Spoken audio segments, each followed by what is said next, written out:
Guests on Keel appear via the Jack Spring Electric Keel Newsmaker hotline. The latest to be Shreveport City Councilman Grayson Boucher. Hey, Mr. Grayson, welcome back to Keel. How you doing? Hey, good morning, y'all. How are you? Good. Lots to cover this morning. Let's start with the tour of the Billiton joint, the Billiton building, looking for an alternative, maybe a new police headquarters. How did that go earlier this week? What were your thoughts? I think it went well. The building is state of the art. The location, however, for me is not just ideal, but I think it could work. I think that the thing that I like about the building is, Billiton or BPH, I think it was before it was an oil company here in town. But anyway, they spent over $22 million on that building. It was very well constructed, and pretty much everything's top of the line. So I think that the tour went well. I was glad to see that SPD had most of their upper command staff there, and we went through it with the fine-tooth comb. So I was very optimistic. Now, the ball's going to be in their court. Do you see their presence, all the SPD guys showing up, as a positive sign? What kind of questions did they ask? What was their takeaway? It's definitely positive, Robert. I think it is, and I think that what we were all saying is, look, this building probably suits us as well as if we were to build one, and some of them agreed with that. And the other aspect of it is, look, we stand to save the taxpayers almost $16 million if we went with this headquarters station. So I think that it was positive, and overall, I think it's a pretty good option. When we had Chief Raymond on the other morning, he sort of made it clear that still was not his first choice. The new building on the Texas Street site is his number one. Do you think that the Monday thing, that the way that the takeaway from some of the Shreveport police folks that were there might convince him to get on board a little more?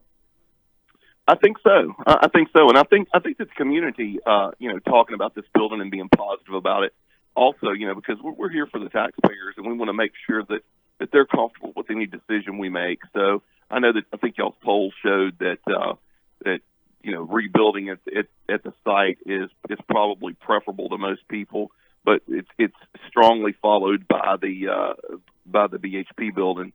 So I think that as time goes on and we look into this, I think if you were to get bids to build a new station after you demolish the old one and everything, we'd be well above $21 million in today's world. So I think if we can show the taxpayers that we can save $16 million and get just as nice of a building and just a state of the art of a building, I think it's a good option. So I hope so. I hope that the mayor and the police chief will look very, very hard at this, because I think it's a good option.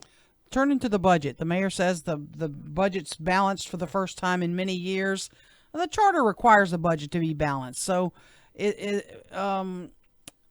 that smoke and mirrors a little bit? No, I think that this is the first time in quite some time. I wasn't involved in budget processes over the last 4 years, but I think this is the first time in quite some time that the budget has been balanced without taking money out of reserve. I think that our reserve's been shrinking over the last 8 to 12 years. Now, having said that, the only thing that I kind of disagree with about the budget being balanced is, we infused about an additional $3.5 million this year in 2019 from July to now with the clean city fee. So, really the only reason that the budget is balanced and we have a little bit of reserve left is due to the fact that we infused our budget with the clean city fee. So, go ahead. I'm sorry. Did the mayor move some administrative costs around, moving fair share and economic development into the Riverfront Fund to keep his administrative budget flat? Is that accurate or no? On the surface, I believe that's what it looks like.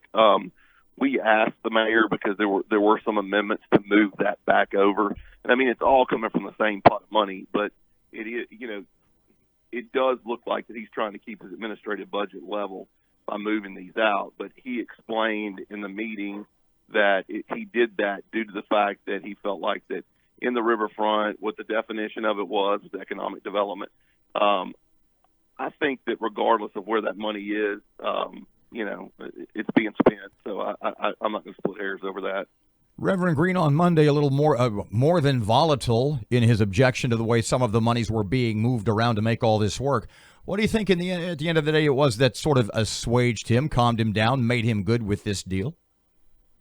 I think that that just he and Councilman Nicholson having a little bit of time to talk about the reasons for what we were doing and how things worked out. I mean, I'll be honest with you, there were several other amendments that were proposed, but as you know, we have to have 4 votes to get anything done. So some were removed from the table. But I kind of think that it's just a philosophical difference between Reverend Green and myself and maybe a couple other, and Councilman Nicholson, just a philosophical difference on how we see the money of the city going. I mean, one thing that Reverend Green kept saying, and I understand this, well, if the bond had passed, well, the bond didn't pass, and we are tasked with budgeting the finances of the city of Shreveport for the next 12 months. We had to do something, and I think that what we had been saying, or a few of us had been saying prior to the bond vote is, look, let's get in here, let's scrub this budget, let's really analyze it, and what can we pay for without going and putting the taxpayers in more debt for a 20-year period. And I think that's kind of what we were able to do with this budget. Am I 100% pleased? Would I like to have saved us more money? Of course. But the ultimate goal is our reserve will be over $2 million this year, and we were able to get some things done.